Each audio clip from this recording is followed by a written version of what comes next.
Morning walk in Rapid City with the presidents. George Washington, General, President, caffeine addict. This right here is Jimmy Carter. You know, he worked for peanuts. Strategic. Don't mess with Texas. Chester A. Arthur reportedly owned 80 pairs of pants. How many pants does a guy need? John Adams. Still one of the best HBO miniseries. No, not gonna do it. Wouldn't be prudent. How you doing? Can you believe he went skydiving every 5th birthday, even when he was 90? Sort of makes you feel kind of insignificant, doesn't it? What have you done? I like Ike. What can I say about LBJ? A lot happened. Let me just say this about that. I have nothing against the dairy industry. However, I would prefer it in the future if we stuck to coleslaw. Also, that's good chowder.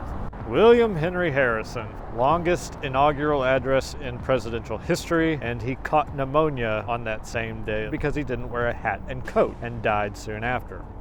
Way to go, Harrison. I speak softly, but I carry a big stick. A good Harry Truman quote. There's nothing new in the world except the history you do not know. Abraham Lincoln, first participant in the play that goes wrong. I hear you, Abe. Theater. Ugh.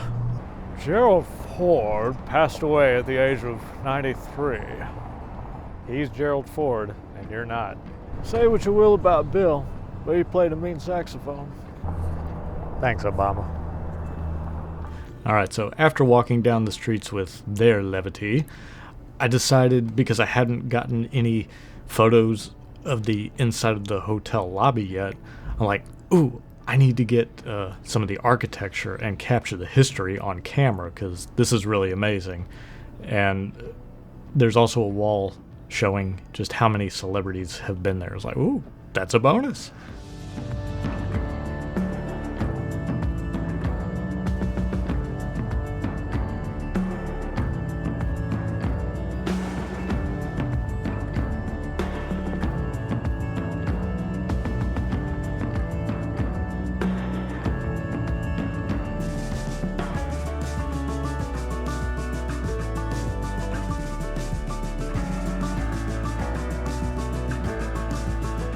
After checking out leaving that hotel, I'm heading over to stay in Deadwood. And as I'm leaving Rapid City, you know, it's blue sky, there's a little bit of snow coming in still. And the further I drive, it's turning into a little more of a snow shower. And I kept thinking, okay, let me hold out some hope in that it'll clear up after a few hours. You know, this'll pass. Well, yeah, the changing weather up here is a different kind of beast than in Texas. And even though I did my research, I still bought my tickets and all that and booked everything way too far in advance to be able to predict what the weather's going to be like, even though it showed decent weather, maybe a little cloud here and there. So, after about an hour's drive, I come across Spearfish, and I go ahead and, take the scenic route, turn onto the Spearfish Canyon byway, just to see what there is. And the snow was lightening up just a bit. There's still a lot of snow on the ground that accumulated, but there's not as much falling. And I'm looking off either side of the road, looking at the little rivers and creeks and streams that still have running water, in between the snow. I'm like, oh, that's really cool. But I can't stop anywhere to get out and take a picture of it. So just enjoy it for what it is. And my advice to anybody out there who encounters changing weather like this, always plan ahead. Have a backup plan. Be like Batman or Dr. Doom, depending on how the day is going. But always have a backup plan. If you can't get exactly what you'd hoped for, learn to adapt, because there's always something. Like, clearly, I thought there was going to be sunshine and a bit more greenery for me to be able to try to get some water and streams, like I said. But there wasn't. There's just a lot of snow everywhere. So I just have to change paths and think, okay, I can work with this. Even though there's a whole lot of snow, I haven't photographed a whole lot of snow before. So here we go. Still look for the compositions. If there's a story to tell in a photo, great, do that. So as I'm going further down the road, I look off to my left, and I see exactly what I did not want to photograph before I came up here. And then when I saw it, I'm like, yep. And it's a winter wonderland. Oh, this is great. And I just happened across Bridal Veil Falls in the snow. So I got to get a photo of that. So this is a great photo.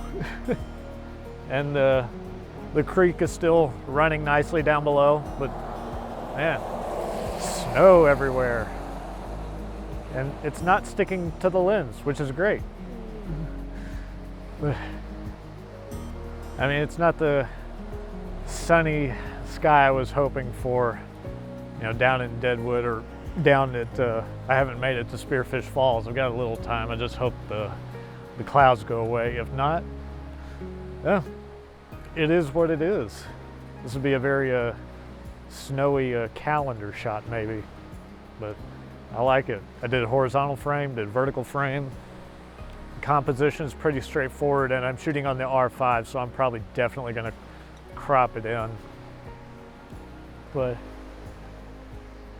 yeah, there we are.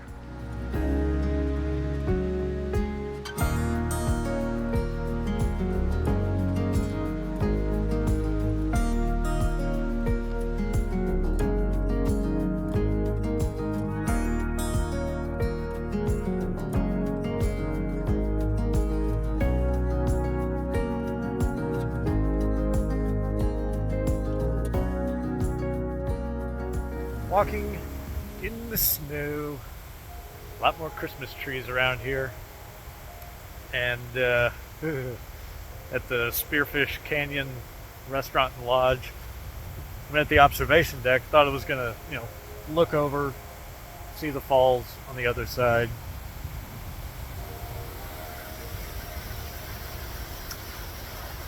Yeah, it's very near. Tracks, they look like Bigfoot tracks, and I know exactly where Bigfoot is. Boo.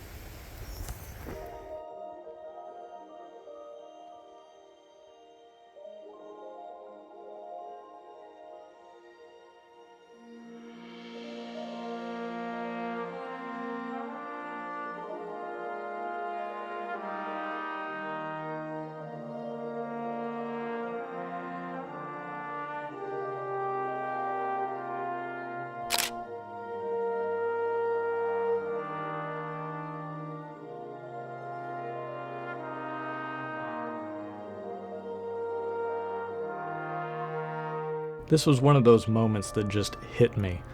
Being inside a warm little cabin, maybe a fire, and watching the snowfall outside.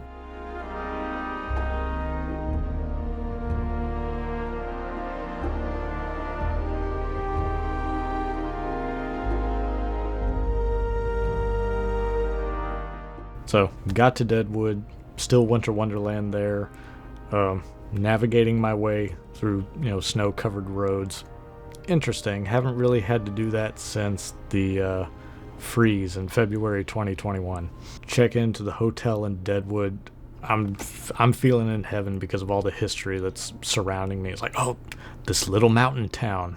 It's got so much. So as I'm taking my camera back out, I'm just chatting and getting to know the local, get to know the people who live around where you're traveling and staying and photographing or videoing. Because, you could learn a lot more than just what you see on the internet. People can suggest things that you wouldn't normally think of or see photos of on Instagram. They could be like, oh, that's an idea. If nobody else has really shot this, there's a chance for something special here. So I ended up driving a little further up the road to the Tatanka story of the bison. If you get a chance to go there, do it. I don't care that there was, snow covered everywhere. There wasn't much grass to be seen, but I think it was great that Kevin Costner had this place built instead of a casino, thank God, to show and tell more of the history of the Lakota people. Anyone who's seen Dances with Wolves, but also huge admiration for Peggy Detmers, who built the third largest bronze sculpture in the world. And this thing took a total of 7 years to complete. There is a bit of a controversial history between the two, but being able to see that and learn the history of it, I think, is very important. That is true art worth seeing. And while I'm there walking around it with the heavy clouds and snow coming around there, and it is bitingly cold and harsh, but at the same time, when I look at the footage, it just looks extremely cinematic. It's like, wow. So I think if it weren't for the snow and the cloud cover, it would not look as amazing as what it turned out to be.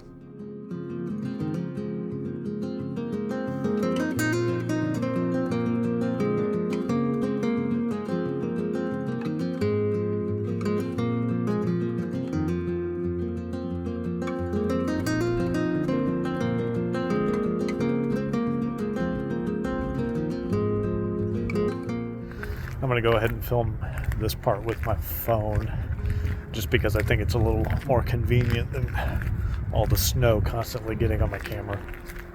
But I am now at the Mount Moriah Cemetery, and the sun poked through just for a moment when I started walking up here. I hope it pokes through a little more, but yeah, I'm just here to visit Wild Bill Hickok's grave and Calamity Jane, and hopefully I can make it up to Seth Bullock's grave. I tried to drive up to the Roosevelt Monument, the Friendship Tower. It's not a good idea in the snow because that dirt road collected snow very quickly, and I had to turn around when there was no more dirt to be seen. And I'm in a rental, so I don't have a chain for it, so I was sliding a little just to turn around and come back down that mountain road. So not good for a Texan. Yeah, really need to emphasize that point and drive it home. If you're trying to drive up a dirt road going up a mountain and there's no barrier on either side, don't. Please play it. Just be safe. Don't do it, because every turn I had to make, seeing this 4-foot wall of snow at one point in the road, I'm like, well, okay, I can't go any further. And then trying to put it in reverse. Let me use my phone, like at the car, going up, trying to put it in reverse. Every time I slide, and it's like, ooh, shit, I'm like really close to sliding off the side of this mountainous road. It's like, yeah, I puckered every second of every turn, and every inch I'm sliding, I'm just thinking, oh shit, oh shit. Don't let what nearly happened to me happen to you. Never mind. Sun went away. It's getting too snowy. Doesn't feel safe. I need to get back down off this mountain. And the path just seems a little too slick at the moment to try to hike up to find where Seth Bullock's grave is. So maybe tomorrow evening, or maybe very early Sunday morning. I know the clouds are going away and the sun's coming out on Sunday as I leave, of course. So, oh well. It is what it is, but I'm having a blast regardless. I should be wearing my gloves, but I keep leaving them in my bag at the hotel and forgetting about it. So, yeah, let's go back into Deadwood. I'm just gonna mosey around town. But also, I decided since it's snowing, it lights flat, obviously. I can't make it up to Bear Butte, and Northern Lights just aren't gonna happen tonight. So yeah, I'm just gonna stay in town, do the haunted tour. Here's hoping for something, because the Alex Johnson Hotel was a bust as far as any of that. So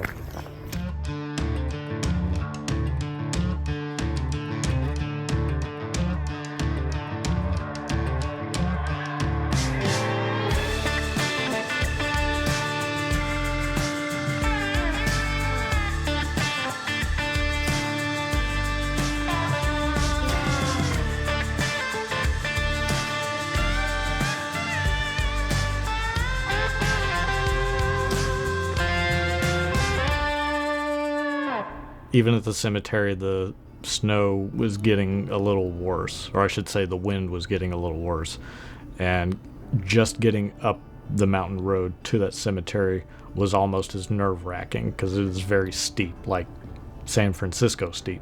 So after those adrenaline-fueled moments, just headed back and just spent the rest of the afternoon and evening just walking around town, getting to know people, walking in the shops. Saw the reenactment from a distance of the number 10, which it's the other number 10, not the actual number 10. But when you get to be that close to actual historical figures, yeah. So, yeah, I knew there's really nothing else I can get with this flat light on this day. So, this is what it is. You find relaxation and enjoyment of other things. And, you know, it's a historical town that you can just walk around and get some photos, practice your architecture photography, practice a little, maybe product photography of the neon signs everywhere. Like, there's a wealth of stuff, even if it's not what you expected. So, just want to give some words of wisdom there. And also, if you're passing by Deadwood, yeah, take one of the ghost tours. More specifically, take the historical tour to learn a whole lot about the town and the hotels and the history, especially if you have not seen the HBO series Deadwood. I still think that's the best one to this day. In the next video, I'm only focusing on one thing to photograph. Knowing where I am right now in Deadwood, you can probably guess what it is. But if you're still not sure, I'll just leave you with a hint. It's very big. Thank y'all very much for watching. If you got something out of it, a little piece of advice, or if you enjoyed any of the photographs, please give it the old thumbs up there. Maybe hit subscribe to see more if you'd like. And let me know what you think down in the comments below. Have you been here? What was your experience like? So, yeah, y'all be excellent, and I will see you in the next one.